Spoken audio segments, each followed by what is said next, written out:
This is Eastmans Elevated podcast. I have on great guests that are really knowledgeable, consistently successful. We're able to dive deep down the rabbit holes of these different subject matters of shooting, of physical fitness, of mental toughness and drive. All the different skills that make up a complete hunter that you can become. Here's your host, Brian Barney. Hey, what's going on, guys? Well, I'm back, and I got a brand new podcast from the trip. So I was out in Hawaii with some really good friends of mine. We've been hunting together now for a handful of years, and we just, it's really fun to embark on adventures with these guys. So they're my buddies from Hawaii, the Sean Curran. I've got Robin Kean and Janus Padilla. Just great guys, but also great hunters. Like, Hawaii gets you so much experience spot and stalking game and still hunting and executing shots. So these guys are all just great hunters that I learn from every time I get together with. And this trip was just an awesome trip. We really focused on Mouflon sheep. There was a couple others in the group, but just a great group of really good hunters and just really fun. We all hunted really hard, and spoiler alert, we were able to kill some rams, but we just kind of replay the hunt. But it's so fresh in all of our minds that it. There's a lot of insight into stalking and making the right moves and locating game animals and mistakes we made. And it's just a really cool podcast. And, it's really rare that us guys get a chance to hunt sheep. I say us guys, like us blue-collar, working-class guys get to hunt sheep just because the tags are so tough to draw. And then, we can't afford thousands of dollars to go on these hunts. And this was a hunt that I could afford and go hunt this extreme terrain of Hawaii for these Mouflon sheep, which is just this beautiful species of sheep that comes from some islands off the Mediterranean, 10,000 years ago they evolved or whatever. But just a really cool sheep to hunt and a really cool experience and great guys. So this is a super podcast. I really enjoyed it. These guys are always fun to get together with and fun to put a mic in front of them. They've got such great chemistry between them, so it's just laughs throughout the podcast, great stories. I really enjoyed it. I know you guys will enjoy it too. Sponsor for today's show is Zamberlan Boots. I use my Zamberlan boots over there in Hawaii in some of the roughest, most rugged country you could imagine. That lava rock is just everywhere over there, and those canyons are super steep. So I'm using a couple new pairs this year. I'm using their 320 Trail Light Evo GTX. I really think this is like the best low-height boot ever made. Like, it's super lightweight, and it's single-piece leather. It's Gore-Tex waterproof. It's just a great fit to it. I put a bunch of miles and I hardly even knew they were on my feet. Gives you a little bit more ankle support for the mountain. So just an absolute great boot that I'm going to use this entire season. So if you're in the market for new boots, make sure to check those out. They also have a bunch of other pairs. That's just the one that fits me the best. I also got a pair of their tennis shoes, which are just awesome. They're a 103 Hike Light RR. And you guys know me in tennis shoes. Like, I've got really strong ankles, and I love to wear shoes on different hunts. Maybe where the terrain isn't quite as extreme or I don't have as much side hilling, but they make like a heavier duty shoe. It's got a Vibram sole. It's waterproof. It's just a great, well-built shoe. I'm going to be using that this season as well. So if you're in the market for either a low height boot or a tennis shoe, make sure to check them out, try them on. They're gonna last, and they're gonna really perform to the highest quality. Their leather that they use is such high quality, so they're using the finest materials, the finest craftsmanship. They're just a really well built boot. Make sure to check them out at Zamberlan. Our other sponsor for the show is Evolution Outdoors. So we've got a broadhead sponsor. So we trust in these broadheads. I've got a bunch of these coming, and I've looked at them, and I've watched all the videos. So it's the same guy that designed the Gravediggers, which I've been using for a handful of years, and he came out with this Evolution Outdoors and these broadheads.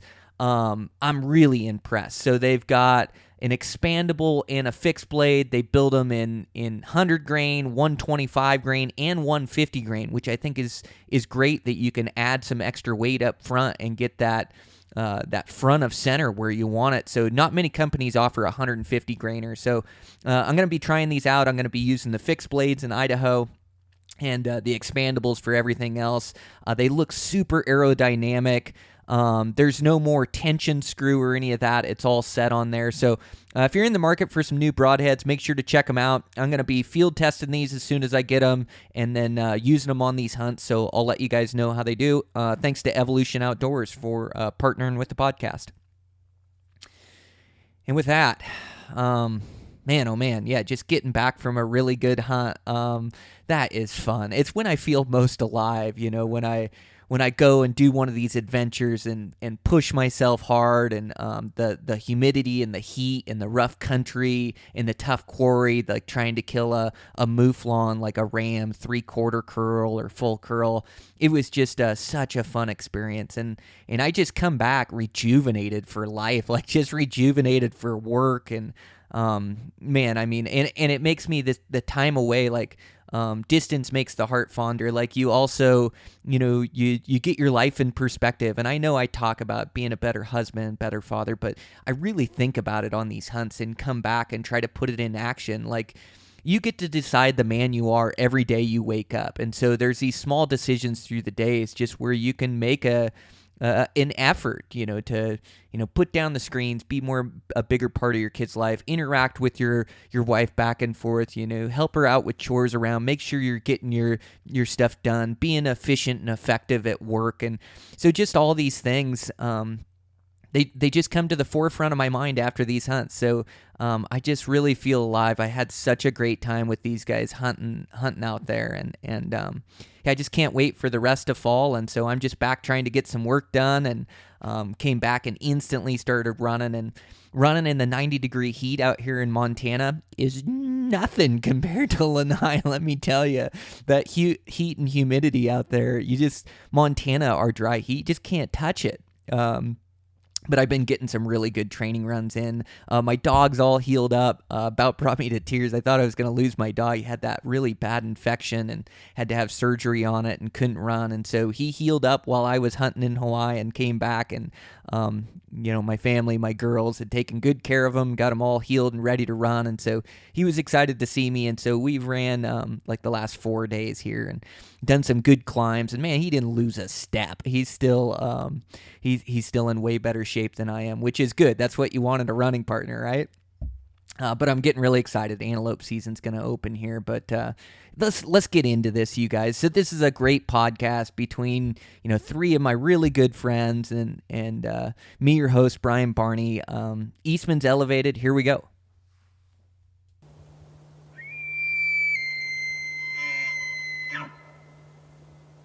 Okay, I'm live here in Hawaii. We just finished up an epic hunt.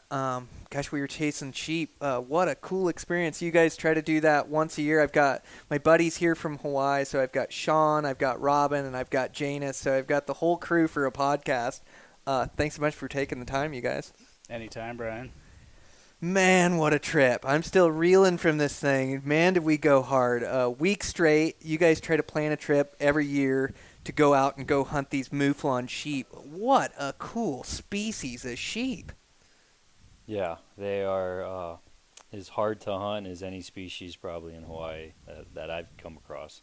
See, they're like this small little sheep. They've got the coolest horns that flare out and come back in. So Mouflon is originally from, we talked about this last time, right? Corsica or something, I think you were telling me? I think so. Somewhere off of Spain or in Mediterranean. Yep. And they're so they were introduced to Hawaii probably 1800s, and now they've just adapted to that environment. And those sheep, they just live in all those nasty ravines and draws and rocky country. Like, it's a true sheep hunt. Yeah, it's the only sheep hunt I think I could afford. Right? It's the only one in my tax bracket too. Yeah. But how cool! You guys invited me out, told me it was going to be hot, and it was. And then we had such a good group of guys, and we all just sent it on that hunt. God, all you guys hunted so hard throughout there. It's so impressive to see. Rob, I think you did the last 3 days all-day pushes out there. I was carrying 5 liters of water a day and burning through every drop of water I had. 5 liters a day. Yeah, my pack, I don't even know how much my pack weighed. 30 pounds, 35 pounds? It was for a that was day like hunt? mine, 25, 30 pounds Yeah. just for a day hunt. And it's dangerous out there. Like you think of hunting Hawaii, or at least I do, and I think, oh, it's a good time. I'll get a suntan. It's like, oh my gosh, that heat is intense. It is. Like the temperature is high, but that sun just radiates off that rock, and then with the wind and the sand blasting and all day in that sun, I've never sweat so much in my entire life. It just pours out of you. Like you almost can't stop it where it's dangerous, where it's just like, I don't even know if 5 liters is enough for the day. When I wake up in the morning and I don't have to pee, you know there's a problem. Yeah, there's an issue. There's an issue. Things aren't working right at that point. Yeah. So we had an opportunity on these things, and you guys, like I say, went so hard. It was so impressive. So we started off, we showed up. So we didn't get to hunt the opener, Robin, Sean, and me, and then we had a couple other guys in our crew. We had Remy and David in our crew, which was really cool, and then Janus. And Janus, fabricator here on the islands, and you had work. You were trying to work and hunt the whole time. I don't even know if you had enough time to get one killed, huh? When I made it, you I killed made one it happy. You killed one on opening day, your non-typical, and then killed a typical. Like a couple days later, like after a full day of work. I think we said we had been hunting 15 hours that day, and you had hunted about 15 minutes and had an arrow in a mature ram. Man, you just played it right. Yeah, I got lucky, but I did feel a little bad. Well, you got lucky, but man, you Yeah, hunt right. so. You felt bad. I did, but I did. I thought about you guys. I was just like working all day, but then I thought more about it, and I'm like, I deserve this. What did you say, Brian? You just need that horseshoe that Janus has shoved up his ass? Yeah, right. He's got good karma because he's such a good guy out there, and you're a good hunter. Like you hunt like slower than most people I see, but it's necessary for these Mouflon. You're a Mouflon guy. Like it seems like if you take 10 steps and don't pull up your binos, you've walked too far. There's a Mouflon that spotted you, but you'll go miles and not see a sheep, and so it's tough to like keep your focus. But it's really about moving slow, catching those things before they catch you, getting an opportunity. They're so turned on. It's, oh man, you could be 2 miles away from them, put your binos up, focus your binos in, and they're staring back at you. Yeah, such good eyesight, and they live and die by their eyesight, don't they? They're like sheep that really rely upon their sight, and they can wind your area too, but eyesight's definitely their number one. But James, you started it off, man. You're a good hunter, and so you hunted opening morning. You're psyched. You look forward to this all year long. Put this thing together. We had the rental house, rigs. We had the whole deal set up. His boat, Janus's boat. Yeah, Janus's boat to get there, which is so nice. Well, we loaded all the gear, but that was all full of like railings and tools, and then all the other gear. I was actually supposed to hunt the whole time with you guys. You were. Turned out I pretty much had to work except for Saturday and Sunday, and then Monday after work. Yeah, you got and some then I good. had to leave on Tuesday, so it was. I was a little bummed out that I didn't get to stay there longer. Even if I wasn't hunting, like even if you tag out, you still want to be there for your buddies. Hunting camp was rad. Yeah, Oh, that's it's the so fun. best part about it. You don't even have to hunt; just go hang out and be with your buddies. And Well, and I tease, you did get some good hunting time in, and you got some work done. You took care of everything. But I you did. started off, hunted opening day, and then we didn't hear from you all morning long till about 2 o'clock. And I rode over with I rode over with both of you guys, but Sean, I remember him telling me because, I bet you Janus killed one, and Janus, you pulled it off. You arrowed a good one to start off with. We got to see a ram and put our hands on a ram. Man, it was really cool to see. yeah, he was a crazy non-typical. His horns went way back and kind of touched the back of his neck over here, but he was a really big non-typical. Yeah, so when the horns touch their neck, they're considered a non-typical because they'll actually kill themselves, right? It's a bad genetic. Yeah. Bad way to go. Yeah. Man, slow death growing into your brain. Oh my gosh. Some of them grow over their eyes, and then some of them just don't. It's like they reverse grow, so they'll just look like they're growing up, but they just don't grow. So it's almost like, and I've seen some where they just grow right back into the back of their head. There was a lot of There's non-typicals. some weird genetics Yeah. rolling around in that Yeah. They need to take in those care bushes. Well, yeah, and then so Janus shot that. We heard from you. We all met back out, went out for the evening, and then Sean, you killed a non-typical that first night out. Yeah, that first evening, me and you jumped in the bush. When was it, about 6 o'clock? We had about an hour or so to hunt. And it was funny because I just dropped you off, and then I was driving down the road to, go to a little bit further away from you.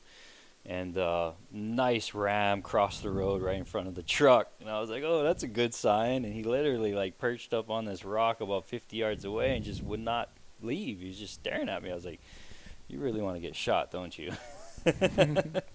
But I definitely wanted more of a challenge than that, and plus I would have got out of the truck and he would have ran away. But so yeah, I drove off and seen two nice half curl rams, and they were with one of those non-typical rams, those bad genetic rams, and just kind of played cat and mouse and seen them for about 140 yards away, and kind of just played the game. They fed over a rise, and then I kind of raced down through the canyon, climbed up the other side, put eyes on them again. They were going through this little draw on the other side over the next rise.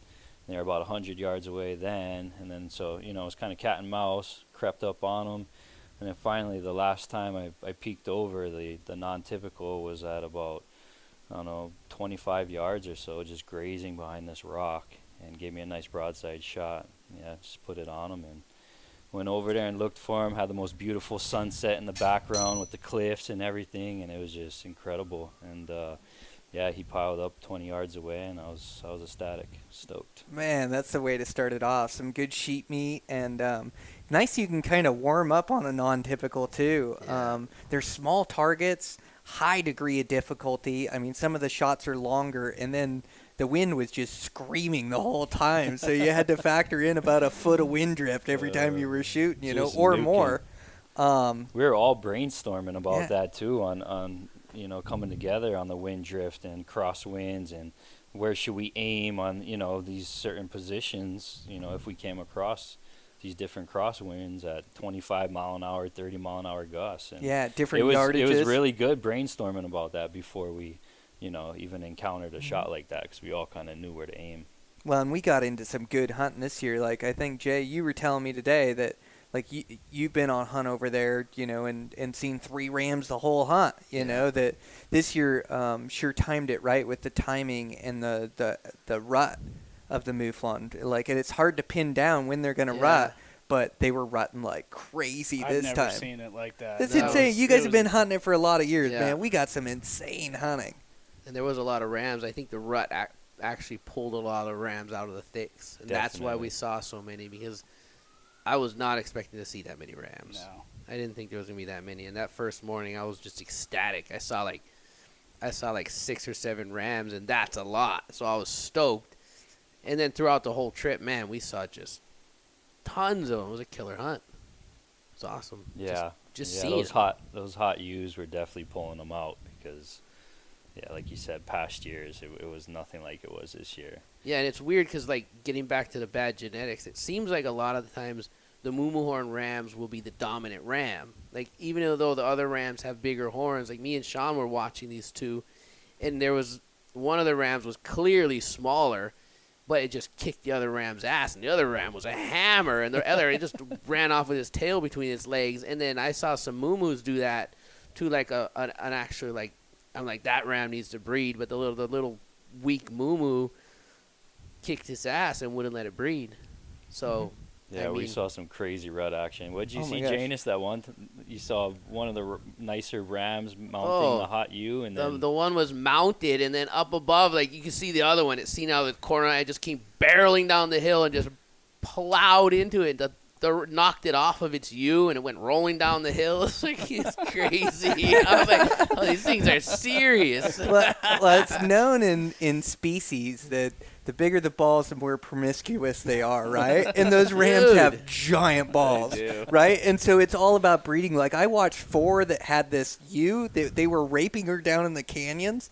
Oh my God, I'd never seen anything like it. She was running for her life to get away from these things, and they were jumping on top of her as she was jumping off cliffs. Like they were just absolute. I felt bad for her. I was trying to shoot the rams to really help her out, but no, it's crazy. Like those things during the rut, they were wild to watch. Yeah, they'd bed down, like the ewe would bed down, and the rams would come and start kicking it, trying to get it up. Yeah, get her The poor up. thing was just like, you got to run into the ground. Yeah, but that's what makes the species survive and thrive too. Is that willingness or that will to breed, during the rut. But crazy looking animal, and the half curls. Some of them went wide and flaring, and 3/4 curls, and then full curls. Gosh, we just saw some beautiful rams, and then they're just in those steep, tight canyons, But so you really look around. You got to live and die behind your binos, behind your glass, and then you just got to send it. You got to go for it. There's the roads and rams around there. They get hunted. Here and there, and they know what pressure is, and so the hunting, it's the same that applies out west. Like you got to find that remote part of country where guys don't access, where these rams can grow up to be old, to be 6, 7, 8 years old, to be a 3/4 curl or bigger. And so like you got to go for it, just like you guys did day in day out. Like we started first day, me and Sean kind of took off, and I hiked down to the ocean, looked at the first draw. By the second day, I'm crossing multiple draws. I'm down by the ocean. It's time to go for it. You got a chance at one of those things. But Yeah, you took one glimpse of that country that evening, and the next day we didn't hear from you till like 5 in the afternoon. And it was, I shot a ram. Ram down. I'm way down by the ocean in a gully. it's so fun. Yeah, I was let's able hear to, about that stuff. Yeah, I was able to catch a ram. Gosh, it was good hunting that morning.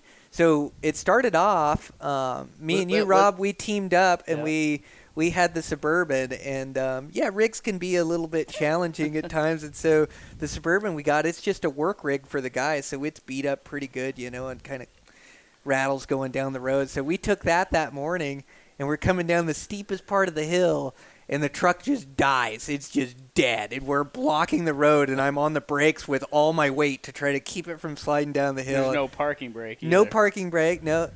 So we assess the situation. We're able to kind of coast it, and hopefully we don't coast down into the ocean. We've got some brakes, but coast it to a safe spot. No power steering. Yeah, we kind of look, and we figured it was the alternator wire was loose in there, that it wasn't charging the battery, so we were going to have to call you guys and get some help out, and you guys did end up fixing it later that day. But we just took off hunting, and then, Rob, you took off across the top, got into some cheap instantly or immediately hopping into the top of those. I went down to the ocean. I didn't see any for the first couple drainages, but I kind of hunted all day, but I did catch this really nice ram, this one I wanted to shoot, and he was down in one of the really steep canyons down in there, and he was with one ewe, and he was kind of bedding, and they'd get up and feed around. He'd kind of rudder around, and it was the way the wind was coming and the direction and everything and how tight the canyon was. I wanted to slide down on the canyon face opposing them so I could keep my eye on them the whole time. So every time their head's up, I wouldn't move, and every time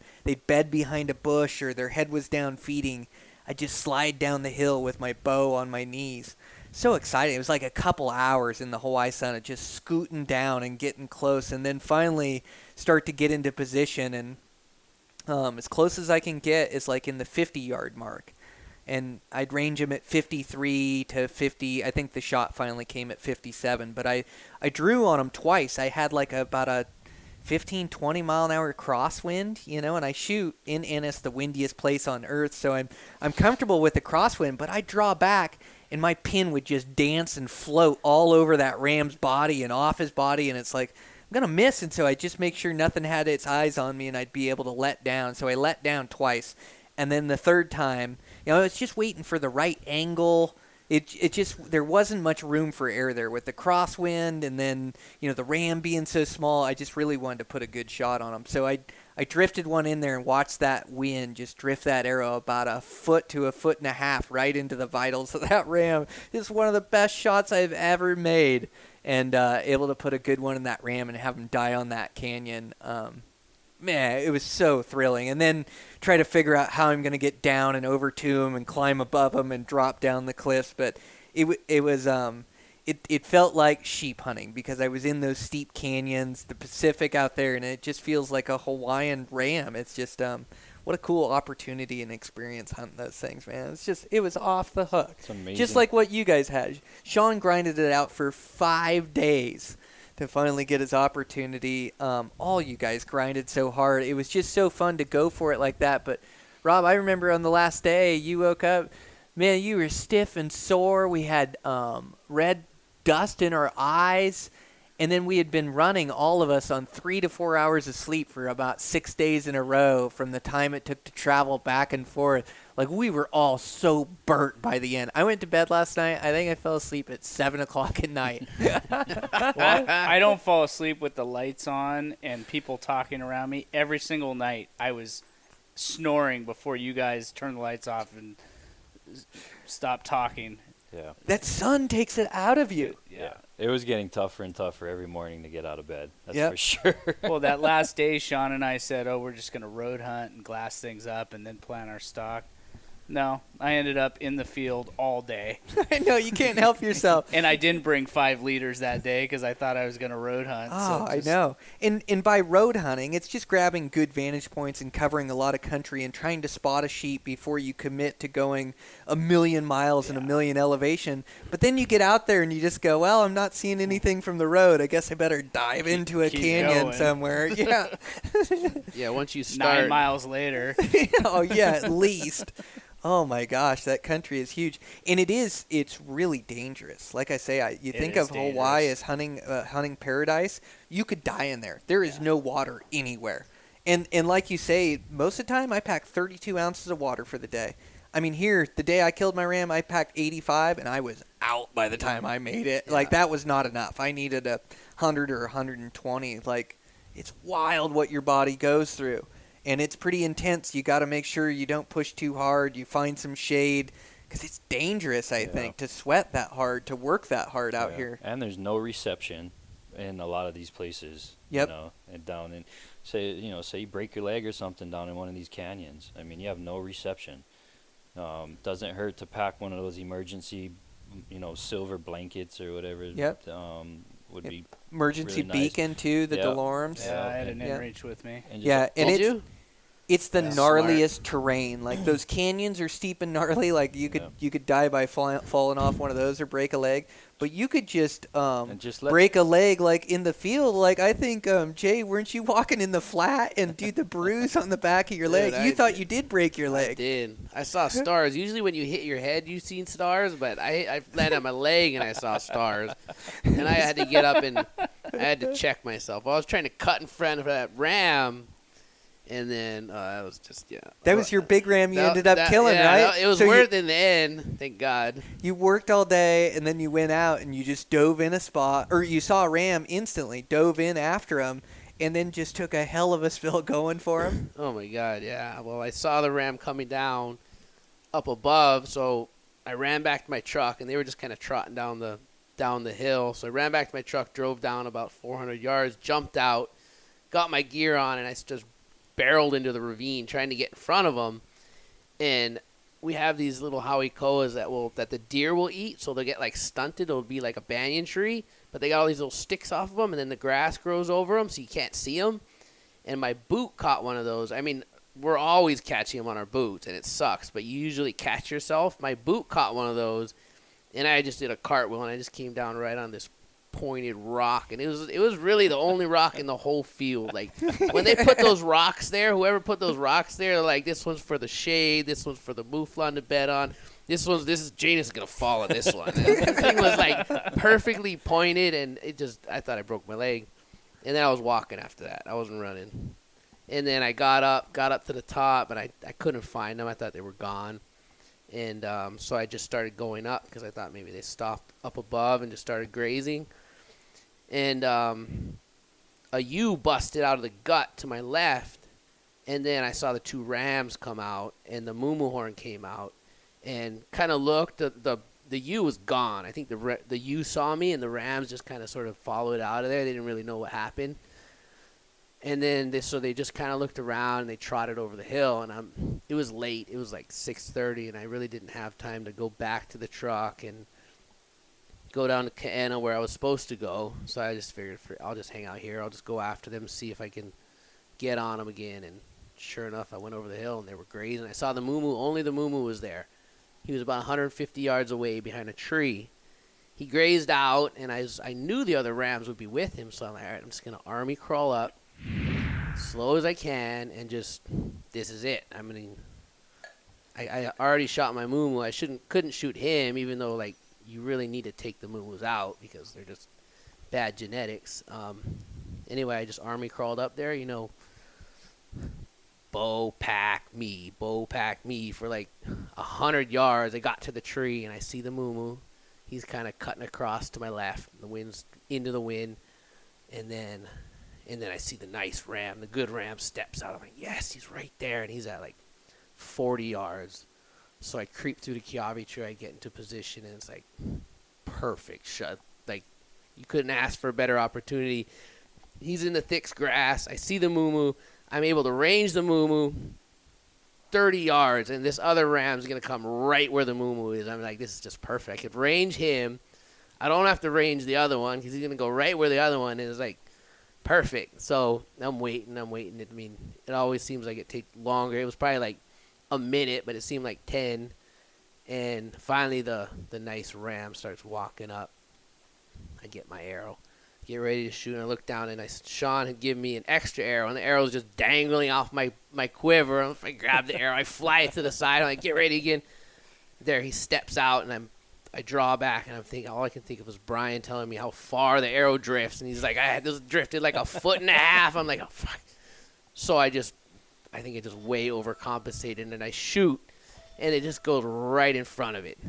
And I just couldn't believe it, so I'm scrambling to grab another arrow. The ram I don't think the ram didn't even hear the arrow. It was so windy. How does that happen for you? And for me, they just run off. you couldn't catch a break. Janus catches all the breaks, but that's awesome. So you shot, miss him, shoot right in front of his chest. And he just stood there and kind of looked around. He looked up and he looked down, and I just kind of freaked out, grabbed another arrow. I only had 2 left, so I grabbed one of them. Didn't it have 2 fletchings on it? Yeah, I drew back. I'm ready to shoot, and I look down, and it's like my 2 fletching finishing arrow with my old slick trick on it that I shot like through 2 pigs. And I mean, at that point, I'm just like, all right, I don't even have. I'm like, I've seen these things shoot. I mean, if you've ever shot in a 2 fletching arrow, I mean, they fly the same. If fly your arrows straight. fly good, yeah. And I'm like, it's 30 yards, so I'm like, all right, I'm just gonna put it on its front shoulder. And I took the shot and just smoked it. I couldn't believe it. That's so awesome. I was so stoked. And the biggest ram we killed the entire trip, like just a really big, heavy one. Man, that was a beautiful ram. I mean, all of them were really nice, but that one was exceptional. Yeah, I think that was about an inch bigger than the. Yeah, I know it had the curls coming up. I was so stoked. Big ram. Yeah, I was stoked. And the architect was just super stoked on the job we did, so that just like topped it off. Yeah, you crushed it at work. Got the ram, killed it at work. Got your moo-moo to start with. Like Ice Cube said, today's a good day. That was great, man. That was awesome. Yeah, that was so cool. And unfortunately, I had to take off. I had to work the next day, so I worked all day, and then I took off. And you boys were. I was still getting the group text like, yeah, we big had rams coming down the valley. I see giants by you, Sean. I'm just like, ah. Right. Yeah, we had a good crew. It was really fun. So we're missing 2 guys on the podcast. So we're missing Remy headed home, and then we had David Wise, which was a treat in camp. That guy is a nut for bow hunting. Nut, period. Yeah, I mean, two-time Olympic gold medalist. Defending gold medalist. Yeah, right? His mindset and talking to him, yeah. So go ahead. Oh, he broke his femur 3 months ago. They reconstructed his leg. He wasn't even supposed to be walking yet. And he's hunting the gnarliest terrain I think I've ever hunted. Yeah, and ended up killing a ram. Yeah, he killed a younger ram, but yeah, he did really good. He's a bow hunting fanatic. He's got he loves to bow hunt. I think almost as much as he loves to ski. Yeah. I don't know. He has time for both. Yeah, right? Because he's a badass skier. Yeah. He's a busy guy, but so we're missing a couple guys from the crew. But yeah, super pumped. Those guys had good encounters, good experiences. David ended up arrowing that younger ram, so he brought home some sheep meat. And then after de-stringing his bow on a halikoa. Oh, that's right. The De-strung night his before, bow. Yeah. No press. We put it together with ratchet straps. That was so gnarly and scary. 75-pound bow. Oh my god. Oh, that was a little scary. Yeah, thank goodness, Janus had some tools in his truck and a couple ratchet straps, but Yeah, I didn't stick around for that. just drop those off. I'm out of here. Here's 2 straps. Good luck. Him and Remy were trying to put it together in front of all of us, and then it was unsuccessful. And then you just see David grab it, bring it into his bedroom by himself, and we're like, "What's he doing in there?" And sure enough, he's cranking the thing down. I went in there and gave him a hand with the ratchet straps, able to get it. Yeah. And then he arrowed one the next day. Yeah, arrowed one the next day. I couldn't believe. So we're packing out, and I know he has a broken femur, and he's kind of struggling, needs walking stick and things like that. I'm like, dude, just throw it on your back. It's dark. We're packing out. We both throw our bows on our pack, and one of those branches just clips it on the way out and de-strings his whole bow. He looks at me and he's like, my bow just got de-strung. I'm like, what? It was insane. So nuts. Insane. Yeah. And, yeah. But it was really cool to group up with different guys, too, as we all kind of hunted together and split off and then come back, tell stories, and drop each other off, pick each other up. Man, it was really cool just to share camp. Yeah, brainstorming with that caliber of hunters was really cool. Game Really changer. awesome. All of you guys, yeah, everybody brought their skills. Well, and your guys' experience is the only reason that we were successful there. Your guys' years of paying your dues in there and figuring out how to rent rigs and where you stay at and where you hunt at, where the rams like I was just able to use all your guys' experience, everything you guys tell me, and go right to them and go get into them. But yeah, no, it was you guys paying all your dues for so many years of learning all that place to be able to be that successful. But man, what a trip. That was cool. Rob, I guess, Sean, you ended up getting one at the pretty much the second to last day there. Man, you grinded for 5 days hard, huh? Yeah, I was holding out for a decent ram. Had a few opportunities on some, half curls or so at bow range. Was just holding out to get a decent one. I've shot a couple with the rifle, a while back, and I just really wanted to get a good one with the bow. So yeah, me and Robin, we were teamed up that day, and we ended up coming out around 11 o'clock or so from where we were hunting early in that morning, and we got to the very top of the road. And the thing about these sheep is you never know where they're going to be. They could be at the very high part of the hunting unit, or they could be all the way down towards the ocean. I mean, you just never know, or anywhere in between. So the day before, or 2 days before, me, Robin, and Janus ended up looking into this bowl way up high at the top, and we saw a little rut fest going on with 2 nice 3/4 inch curl rams and a few ewes. And we sent Rob down in there, and he made a good play, but just couldn't capitalize. They're going crazy. And I took a shot. The wind drift. I mean, I don't even know where the arrow went. That thing drifted 3 feet. Yeah, it was smoking down there. Smoking. Yeah, he had a good play. And then, sure enough, 2 days later, we go up and check in that same exact bowl, and we're glassing it, and I'm kind of on the edge line, and I don't know how many times, definitely a couple of times during the whole hunt, I skylined myself too fast, and these sheep picked me off. As soon as I put my binos up and I'm, panning around, all of a sudden I see a nice ram just staring right at me. I'm like, you idiot, you should have went slower to the ridge, like crept up slow, or at least glassed and then crept up, glassed, So we're glassing this basin or this bowl, and we don't see anything inside there, or at least where we saw the rut party before. So I creep up a little bit closer to the edge, and it's about 100-foot dirt bank that goes down into this like moonscape surface, and I just barely pop my head over just to look straight underneath me, and in this gut down there, this drainage, sure enough, there's 2 rams and like 4 or 5 ewes, and they're a little bit rutting around and they're grazing, and I'm just like, oh my God, they're right there, literally 120 yards below. I'm like, wow. So I back up and I get all excited and I'm waving Rob over, and he comes over and checks them out. And on top of this flats, I mean, it's nuking like 30-mile-an-hour winds, and it's dusty, and I mean, you're literally getting pelted by little rocks. It's almost like hail hitting you, but it's stones, right? And they're getting in your eye, and I mean, I'm still digging them out of my eyes and in my hair. Like I've got chunks like embedded in my skull. It was bad. So Rob was kind of the spotter for me, and he stayed up there and battled, the freaking rock storm up there, dust storm, and I circled all the way around and came in from the backside where the wind was good. And he helped me find the right, because there's all sorts of these little drainages, and I call them like these little snake drainages they're just like these red dirt drainages that flow all over the place. And so he kind of guided me into the right one, and sure enough, I got up there and I was looking for him in the drainage and I couldn't find him, and he's like telling me, they look like they're like 10 feet in front of you, and I'm like, oh my God, really? So I couldn't see them, and what happened was they were bedded up against my side of the dirt bankment. So I had to kind of circle down a little ways behind this bush to actually see up in the dirt bankment, and I caught a ewe that was bedded at the bottom. And then, I don't know, about 5-10 minutes later, one of the rams popped up. Now, there's two rams. One was like a 3/4 curl, really nice, heavy one.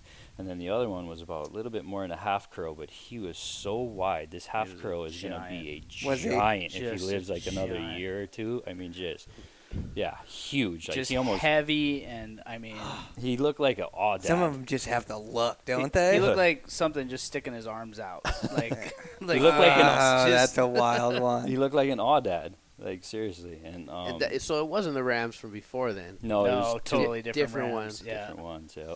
Crazy. Or these ones moved in and kicked the other ones' butt. I mean, who knows? Maybe. Yeah. So yeah, then I finally see the Rams, kind of pop up, and I'm like, okay, here we go. And I knew they were top pin, 20 yards, they're right there. And what I was doing was I was glassing them through a bush so that there's no way I was going to skyline any part of my body, because they would have just picked me off right there. So I was glassing them through the bush, and then what ended up happening was the ram ended up going up on a little embankment in front of me to the left, about 25 yards. The big old half curl started going up the drainage, taking the ewes away, and I'm watching the half curl go from 20 yards to 30 yards. I'm like, oh my God, they're going to work away from me, just giving me a butt shot.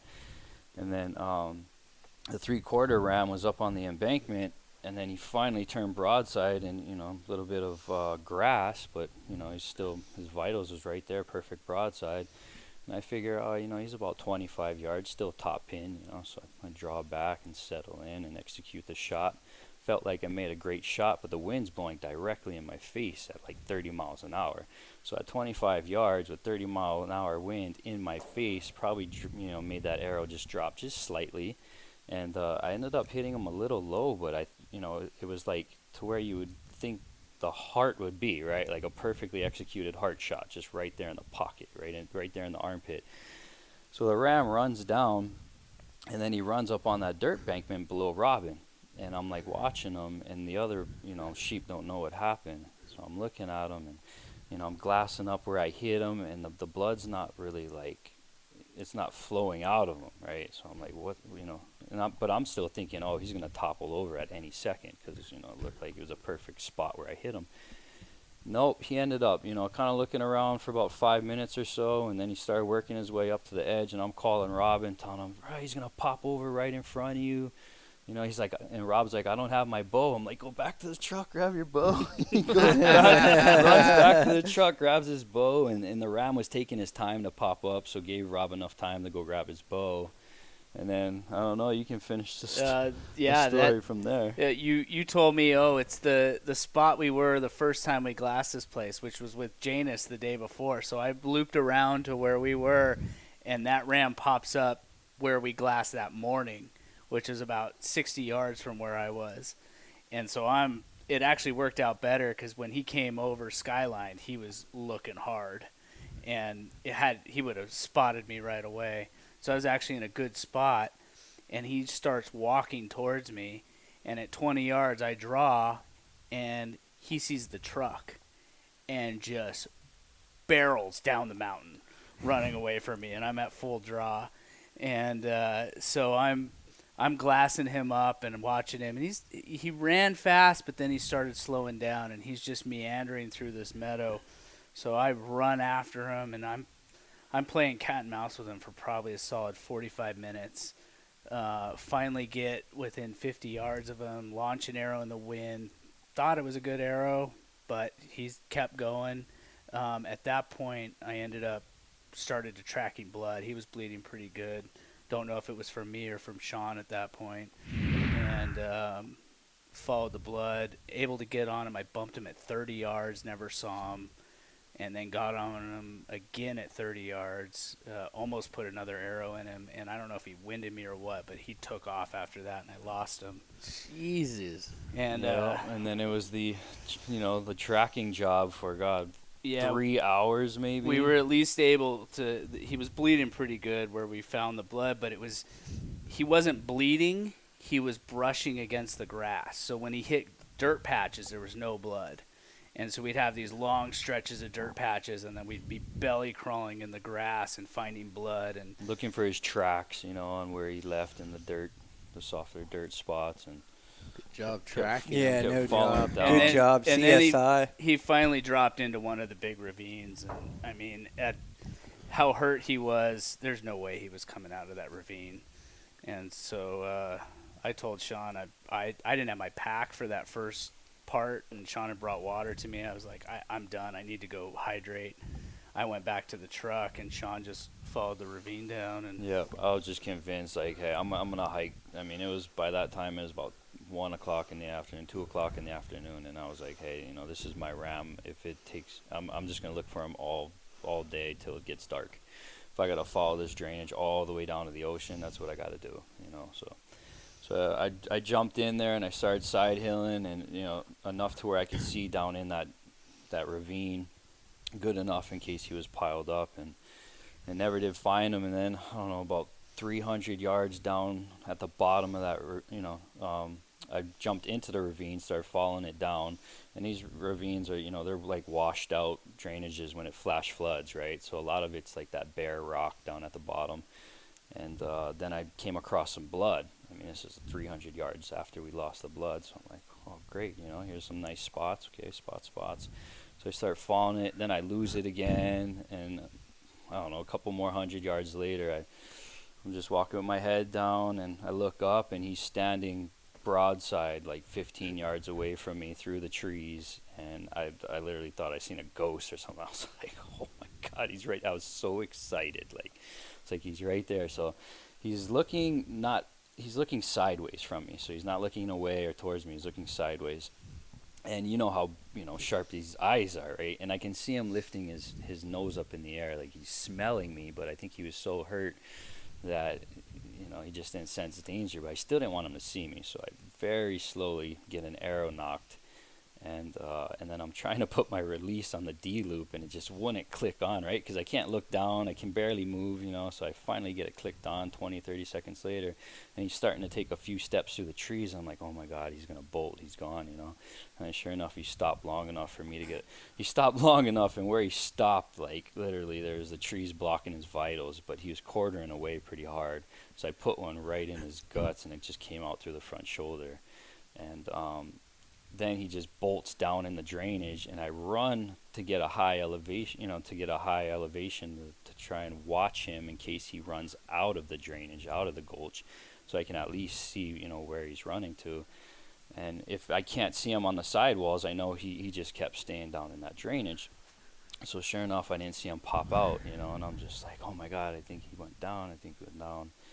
And so I jumped back in there, and I started tracking the blood, and the blood was really good. And I found him piled up, like, I don't know, 60 yards down or something like that. And oh my God, I was pretty emotional because I didn't think I was gonna find him. Me and Rob were just like, I don't know, it's not looking good, and I ended up finding him, and I was just so ecstatic. I just let out a big, just so hyped on that moment, and that we found, we didn't give up. And then I ran up to the top of the wall, and I was just I could see the truck, a few hundred yards up, and I was yelling at the top of my lungs for Rob. Against the wind. Against the wind.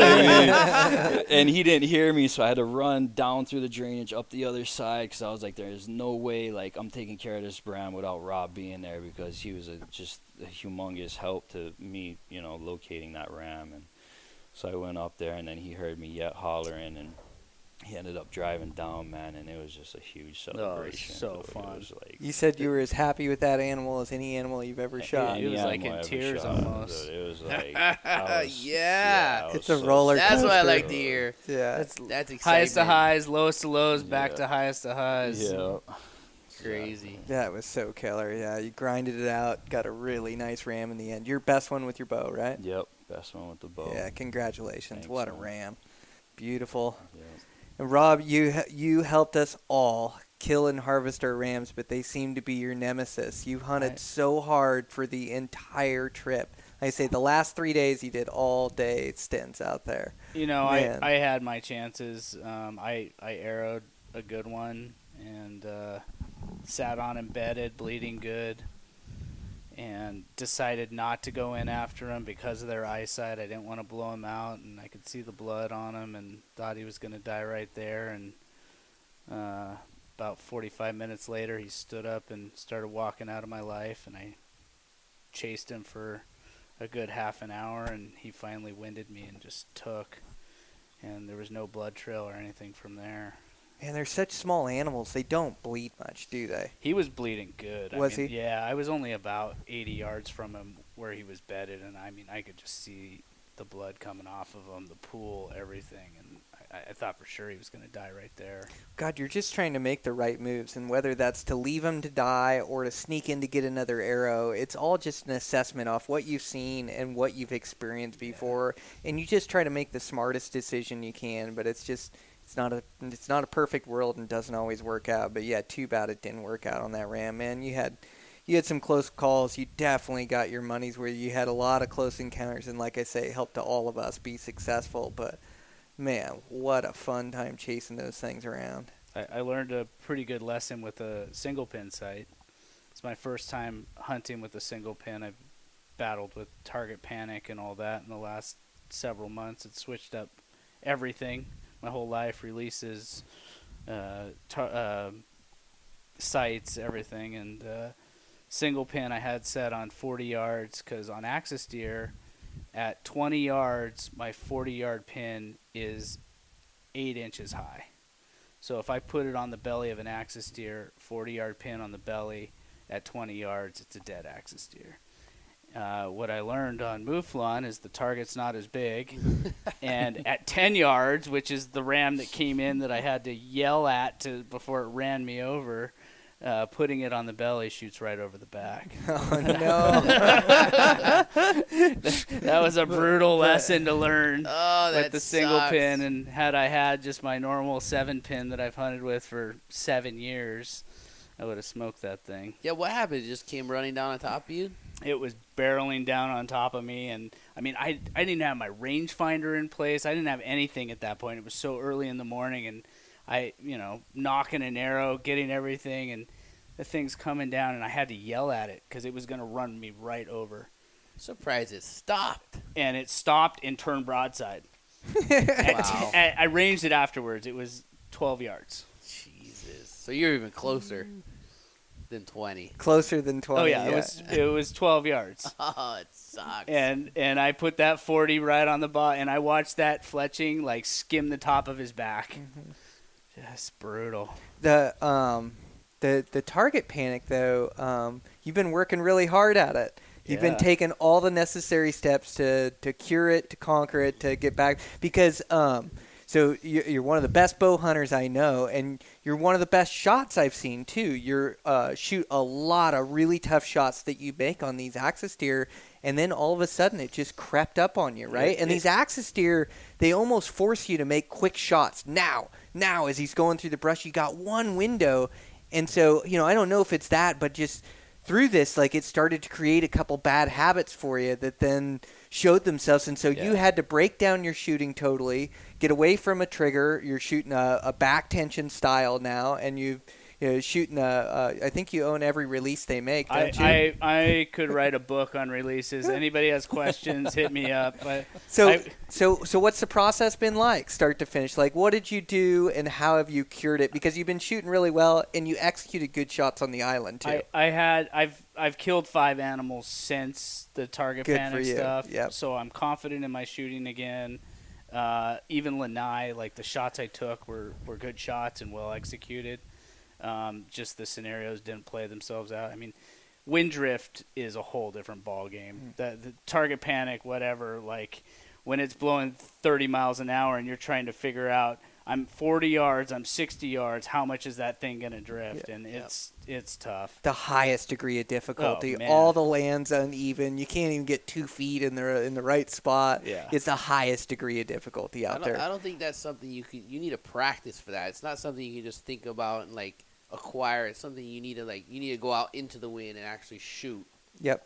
I shot one See day where you into a go. dirt bank to see how much wind drift I had at 50 yards.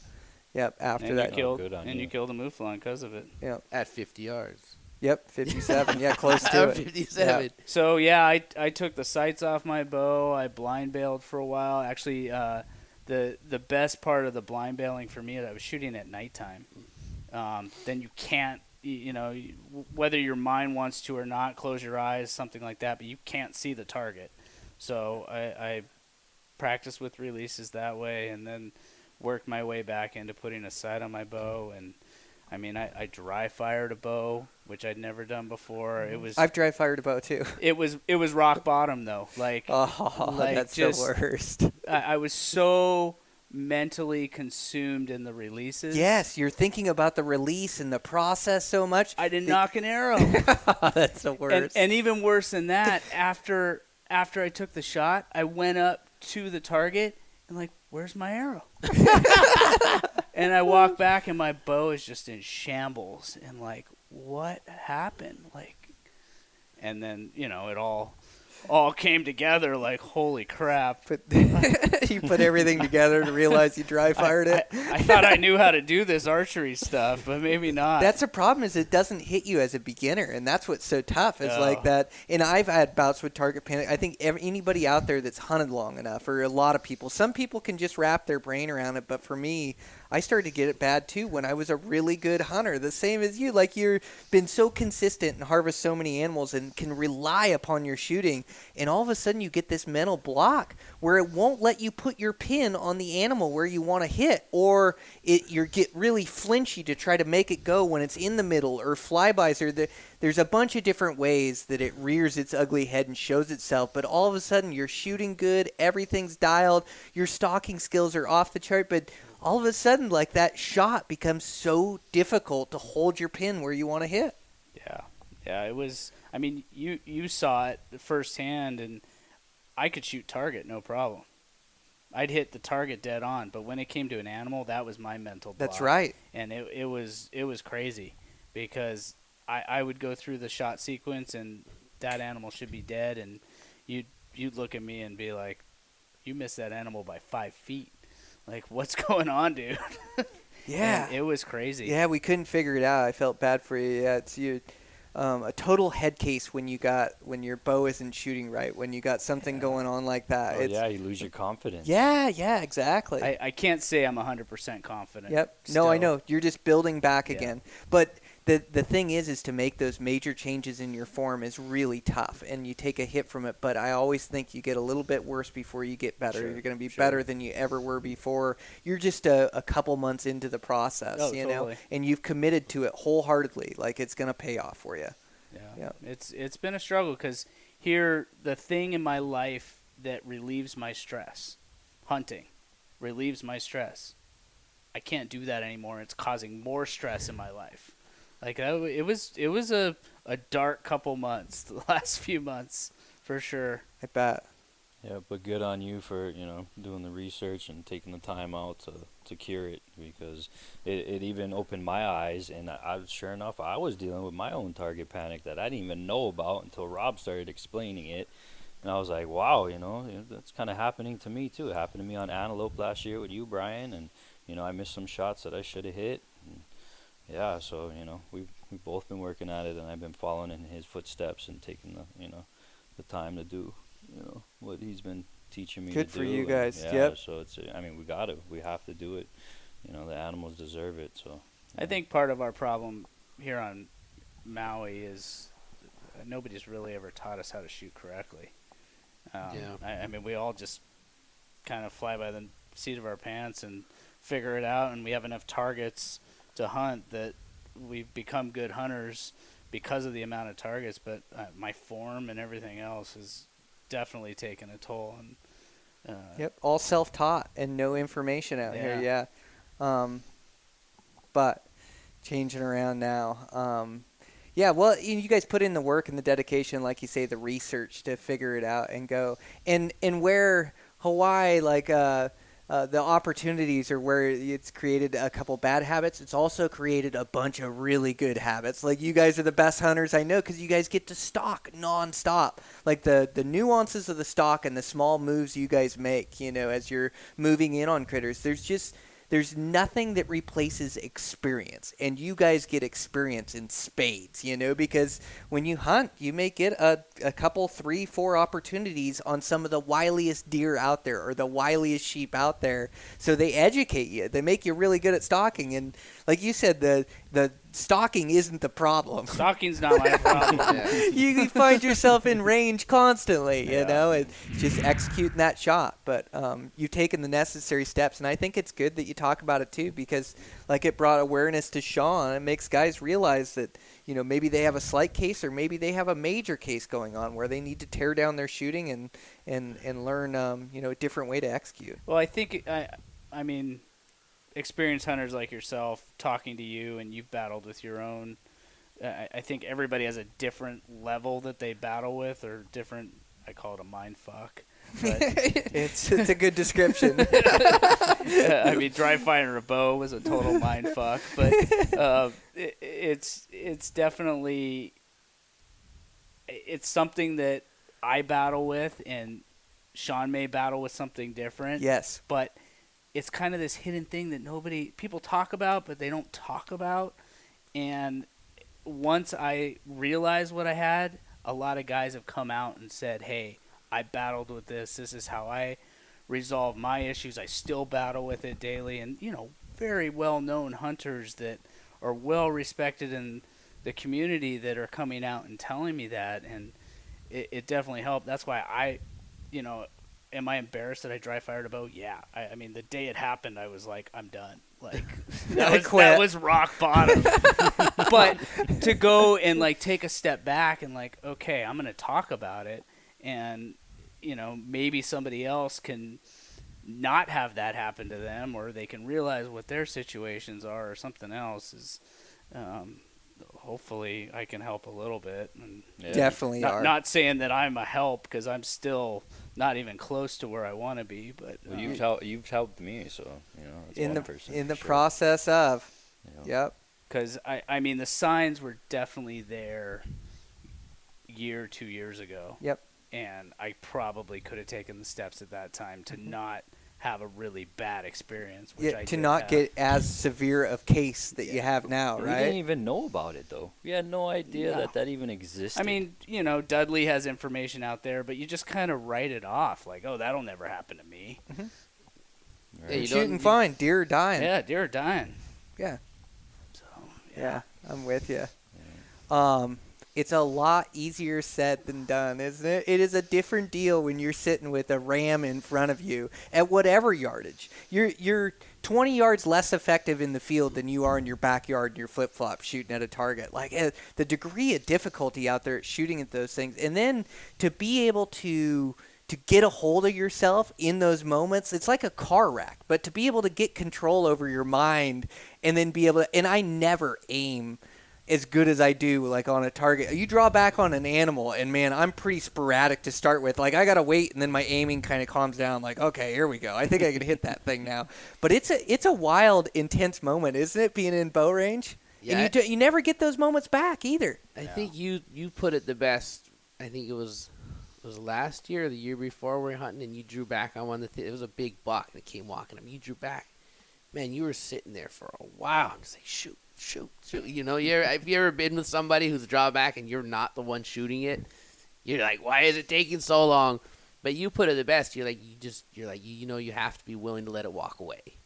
If you tell yourself, okay, I can let this thing walk away, it'll help calm yourself down. And I've done that before, and you can't get so excited about it because your excitement is gonna hinder you. You got to take a breath and be like, okay, I don't have to shoot this. I can let it walk away. I don't care. I don't care if it walks away. It's cool. It lives. You know what I mean? And then you'll make a better shot. Dude, you're so right. So talking to David Wise, like the 2-time gold medalist, I asked him, like, how do you perform under pressure? He relates a lot of like his skiing and the competing to bow hunting. And so the comparisons are really fun to have these engaging conversations with him about. So cool. I asked him, and we started talking about the Olympics and performing. And I said, well, what's the secret? You're the best in the world and have repeated. Like, what's your secret? Your mental toughness. How do you approach it? And he said exactly what you just said, Janus, is that you have to care enough to want to work hard at it and want to win and want to be the best. But you also got to let go of it in the moment. Yeah. And he said it's finding that perfect balance of that to perform at your best.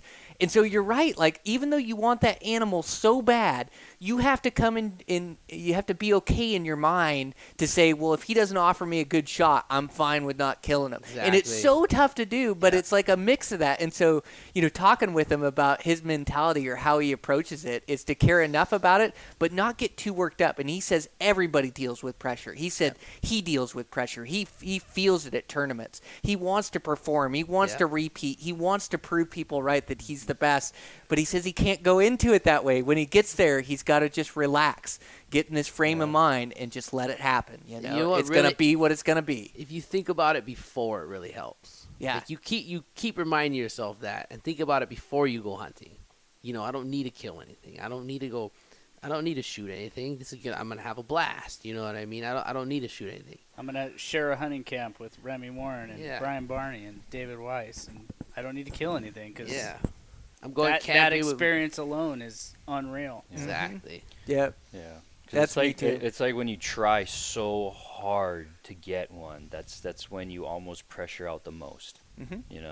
It's like a Chinese finger trap. And it almost the harder you pull. It is, because we all want success, and that's what we're training for and working for and visualizing. We all want to make that perfect shot on that animal when we go on that hunt. But yeah, it's almost more enjoyable to look at it that way. That I want to enjoy the experience. I don't care if I hunt the whole time and don't shoot something. Like, I want those days, close encounters of stalking them. That's what I want, is to go have fun. If it comes together, it's a bonus. And it's really easy to say and it's tough to do. But if you can wrap your mind around that, about just being in the moment and enjoying being there, like David enjoying being at the Olympics and enjoying the moment, and then going out and riding, the best ride of his life, or whatever the case is. Like, I think it is just relaxing, and I think it just comes. And you do want to push hard and hunt hard, like we all do, and you want to give it your all, because when you give it your all, you feel good in the end, whether you were successful or not. But yeah, there's this weird thing where you almost can't want it too much. Yep. I agree. He's a cool dude. I enjoyed talking to him. Super cool. Yeah. He was nice. Yeah. And a good bow hunter, and too. I enjoy spending hunting camp with Janus Padilla and Sean Curran as well. Yeah, I do too. Everybody adds to it. Yeah. Good fun. Yeah, exactly. It Everybody is good adds fun. to it. So- That's the best part about it. So Brian, you tagged out early, and David did a little bit too. I think day 3 or so. We were out there about 5 days. Then you guys hit up some axis deer hunting, huh? Yeah, the axis hunting was good. Yeah, I was able to find some spots and chase some axis around, and those things always have a way of humbling me. What's harder, Mouflon or Axis? I think Mouflon are, but Mouflon don't jump your string like an axis will. I fired 2 shots today that were on the money, executed good shots, that they were out of the way of my arrow before it got there. There was like no chance at even hunting, even killing them, See ya. Yeah, just see ya. They were both good shots too. Like like 55, I think, for around both of them or whatever. But yeah, they jumped my string, got out of there. But Third one didn't jump my string. So you're bringing some meat home. I am. I'm bringing some Axis home. Yeah, I'm so pumped at the whole trip. But I love your guys' Axis meat. It's so good. So you first start off and think, okay, well, 30-inch buck, or I'm going to find a really nice buck to shoot, or I'm not going to shoot one, and then it starts getting down to the end. It's like I haven't shot a deer yet. Like, okay, I'm shooting a doe or whatever I run into. Then you can't find a doe to shoot when you really want to, So it proved to be a challenge. But yeah, I teamed up with Sean this morning. We went into the spot. We just found some great hunt. Like I say, I missed 2 bucks and then finally ended up hitting the third one. That was our last opportunity of the day, so made good on that. And butchered them out and packed them out. So yeah, I got some good Axis meat coming home. Your guys' Axis are so fun to hunt. They might be tougher though the way they jump strings. Yeah. They flat get out of the way arrows. Well, and there's so many eyes looking. I mean, that's the hardest part. I mean, they don't have the eyesight that the Mouflon do, but, I mean, when you get in a herd of 50 deer and you've got 100 eyeballs looking at you. It's true.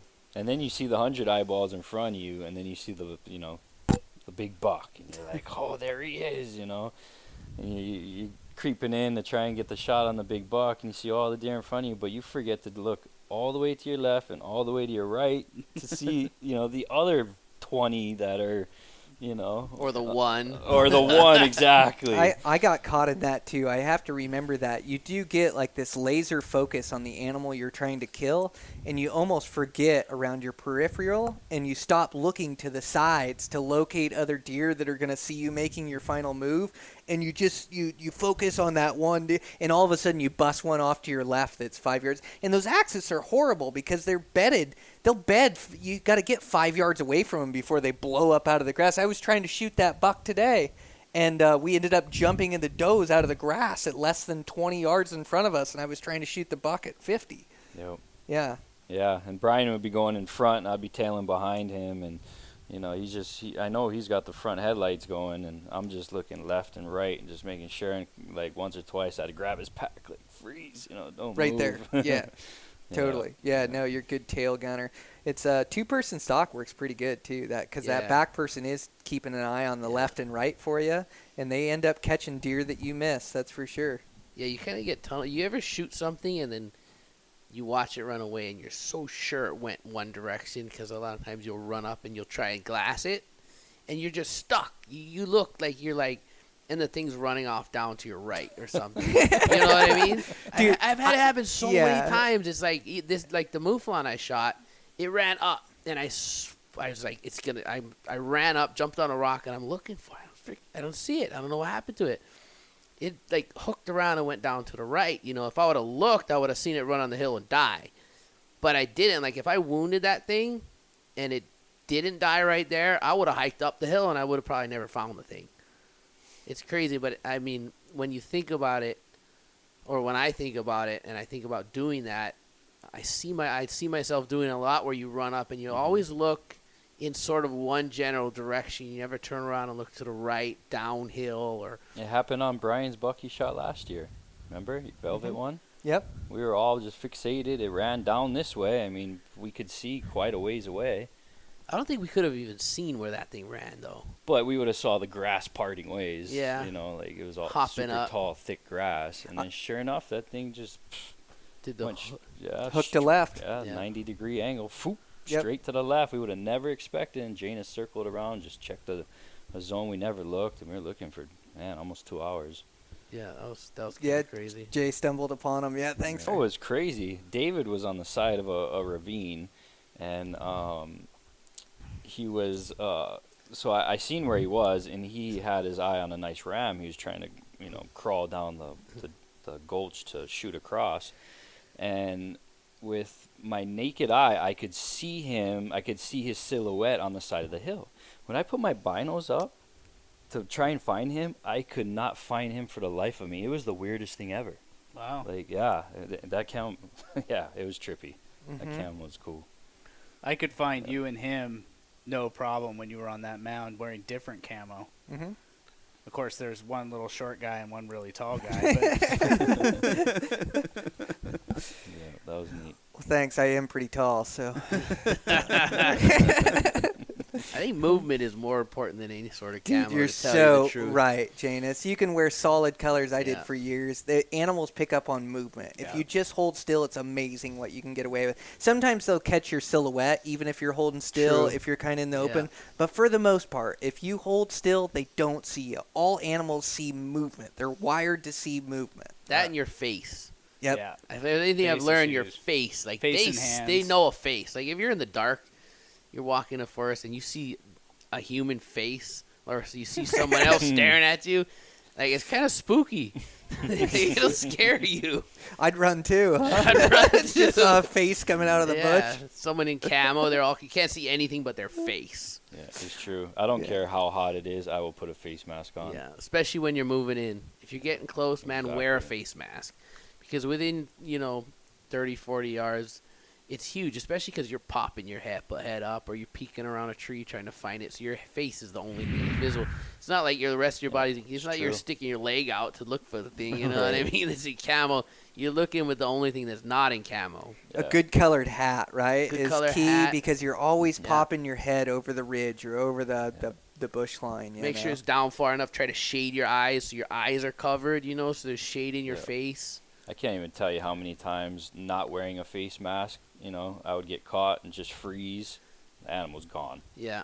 And wearing a face mask or, that whatever could, cover up the animal, would just, he'd see me, but he'd just freeze. They'd end up calming down or, Yeah. a lot of times they run away too, but I had to, actually calm down way more, wearing good We were in camouflage. New Zealand, and one of us was on the other hillside. We couldn't find each other with the binos cross a ravine, and all you had to do was pull your face mask off, and you could pick the other person. Oh, off. that's crazy. Yeah. Gosh, I need to start wearing mine more. I Yeah, don't I don't know. wear it enough. Also, being in the shadows Yeah. versus the sunlight Oh, is that's such a huge difference. With Mouflon, that is Yeah. the biggest thing. You live and die by the Yeah. shade. That's where you try to stalk them. That's where you try to move from. Boy, if you can stay in the shade, mule deer too, it's so key. Staying in the shade. Really? Yeah, they just see so much less in the shade than they can in the sunlight. And there's no shade hunting Mouflon. No, there's not much, is there? Canyons. There's rocks. Yeah, there's not You much. gotta hide behind the rocks or in the canyons, or just stay out of sight. Oh man. They can see you generally. Yeah. Yeah, So if you much can see fun. them, they can Yeah, see you. They huh? can see you. So challenging. So challenging. Yeah, their eyesight is just so key. Well, at least there was a lot of good opportunities we had. It's not like Oh, it was you have unreal. one chance and then you blow it and you're like, oh, that was it. Yep. There was a lot, which was great. Good timing. Super fun. I get to go back in 2 weeks with my son. Oh, that's right. Yeah. His first hunt. He's just turned 10, passed the hunter safety, and Dude, that's going to be fun. hopefully they're still rutting like they were. Yeah. And you got the youth season, which is great, like a little bit earlier, so you get yeah, that'll be super. Man, you guys are going to have fun over there. It'll be a blast. Yeah. That's right after archery. Yeah. I'll be working all the next week. Well, I'm going to borrow your truck, so. Yeah, no, you can borrow my I truck. already told Chemo. Yeah, no, you're good because it's during the weekend, right? Saturday, Sunday? No, I'm thinking maybe I'll come over on Sunday and help you spot. That'd be fun. I love hunting Mouflon. It's so fun. Yeah. You do good on Mouflon. Yeah, Every time we have Dude, some other Jay. hunt planned or something going on around Mouflon season, Janus is always like, "Oh, I wish I was hunting Mouflon." I think we were in Alaska hunting caribou. I'm like, can't stop thinking about hunting Mouflon. I don't know what's worse, hunting Mouflon in the heat and dehydration, or crawling around getting stung by Alaska mosquitoes in tundra. Yeah. I asked Brian that a couple of times already, like what, You guys are wired so different. You just like to better. travel around and suffer, huh? So much fun, isn't it? So Type much 2 fun. fun. Yeah, I don't know why we like it so much, but it's the challenge of it. That's exactly what it is. And a It's good crew, challenge. guys. So fun when you share it with good friends, Yeah, isn't it? That's the whole thing. It wouldn't be the same if you're going by yourself. No, it It's wouldn't like- be. I Oh, mean, I'd be depressed right now, not coming back with one. Instead, I got to share a You camp got- with you guys. And you it's got worth 3. Yeah, my ram was just as much yours as it was mine, man, because I wouldn't have found it without you. Yeah, well, I appreciate that. Just sharing your excitement made the trip. So that means you get one of the horns, right? Yeah. Just cut that thing in half. The amount of one horn ram. But, well, thanks a bunch, you guys, for jumping on the podcast. Thanks for having me out to Hawaii. You guys are such good guys, and I had such a blast on the hunt. I just can't thank you enough for inviting me along. You too, Brian. You're best. We're hunting again together in less than a month and a half. That's right. Yeah, I can't wait. Yep. Elk tags, antelope tags, deer tags. Yeah, it'll be fun. I'm really looking forward to it. We're going to have a riot. We're going to go hard. You know that. Yep. All right. Thanks again, guys. Thanks, All Brian. right, thanks, Brian. All right, guys, that's podcast. Always fun hanging out with these guys, whether it's hunting rams, whether it's hunting elk in Montana, or just hanging out on a podcast. Janus had took me fishing out on his boat. Just super guys that would honestly give you the shirt off their back to help you out. And I just really enjoy hanging out with them and consider them really good friends. So fun to get them on the podcast and laugh a little bit and kind of relive that hunt and tell some stories. So I really enjoyed it. I want to thank our sponsors again. So Zamberlan Boots. Again, those boots I'm using this year, the 320 Trail Light Evo GTX, just a super light, low height hiking boot. I'm just in love with them. I used them on Lanai a bunch. And then also their 103 Hike Light RRs. I also use those in Lanai. They work great. So that's like a hiking shoe that's low cut, super lightweight, Vibram sole, waterproof. So if you're in the market for new boots, make sure to check them out. I also want to thank Evolution Outdoors. So they have their new fixed broadheads and mechanical broadheads. It's called their Jekyll and Hyde. Really well-designed broadheads. I'm really excited to get them in my hands, get them shooting, and test them out on some critters. I love the old design that he came up with. So can't wait to see what they cooked up and start using them this season. Again, you can use 100s, 125s, and 150 grain broadheads. So if you're in the market for some broadheads this season, make sure to check them out. And yeah, just like I say, just an absolute great trip out there. I truly feel alive after one of these trips. I feel like I'm living life to the fullest. It's so fun to cut the legs loose and really go for it and chase these things with a bow in my hand and a tag in my pocket. Just so fun. So yeah, back to the house. Working on a few things, just getting those last things ready. I'm doing a big batch of jerky right now. Using that high mountain seasoning. I'm going to run a bunch of jerky from that Mouflon, and I also ended up harvesting an Axis right at the end of the trip there, and so I'm going to make quite a bit of jerky out of that and then saved a bunch of the really good steak cuts. I mean, Axis just eats so good. It'd be a crime not to take home the steak cuts, but so I've got that. I'm going to run that batch of jerky this weekend and also dehydrate some other meat. I'm gonna play around with like some fruits and veggies and things, and try to have like a more diverse menu there in the backcountry. And so yeah, I'm gonna work on that a little bit. So working on that this weekend, shooting my bow, getting ready for the antelope opener, which happens to be August 15th. So that'll be an absolute riot. But good hunting to all you guys out there that are starting early. I know Nevada's August 10th, which is tomorrow. August 15th in Utah. So these seasons are starting to open across the West. It's going to be a really fun fall. So I'm going to sit down, record a solo podcast. I want to do one on like during season, like your attitude during season. And like you train all year long and then you get to season and it's the time to go hard. It is your marathon. It's the time to explore country. It's the time to look at new terrain. And so like there's this whole switch in your attitude or this mindset that you need to grab like during hunting season, or that I need to grab every single year, to not take it easy, to keep exploring, to keep going hard. So I want to sit down. I've got a bunch of notes I've started and I want to do a solo podcast on that. So I'll get that recorded so we can get it released for you guys here right before season. And again, just some really good recordings coming up. So I'm excited to release those to you guys.